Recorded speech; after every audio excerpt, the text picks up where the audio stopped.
后来乡亲啊，继续来看，民进党的立委林岱华讲涉嫌诈领助理费，检调一透早到伊的徛家服务处甲立法院来搜索。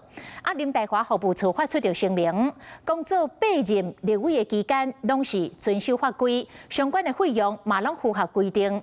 现阶段是尊重司法，配合检调，等待水落石出，行医清白。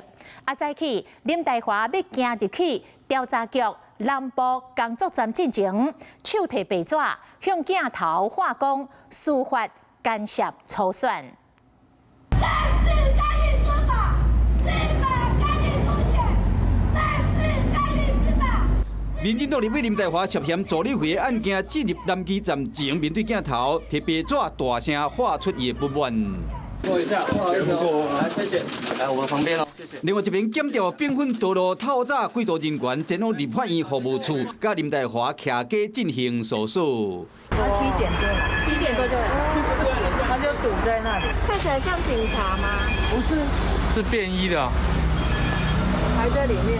林岱华伫大寮服务处附近的乡亲证实讲，透早就有人来伫顾。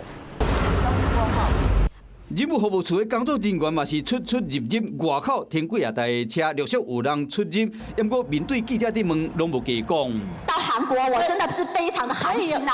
林岱华是高雄7连败立委，文情风格真冲，即马所涉嫌助理费的案件，服务处嘛发出声明表示讲，8任立委的期间一向遵守法规，相关的费用拢是合法合规。现阶段尊重司法，配合检调司法的调查，静待一切水落石出，行本人清白。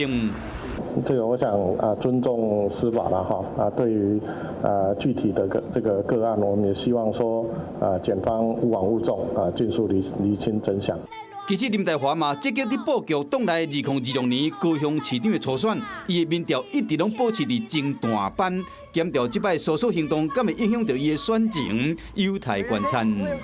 Hello， 我是蒋欣梅。想要抢先掌握最及时的新闻资讯吗？赶快订阅、按赞、开启小铃铛，锁定华视新闻 YouTube 频道。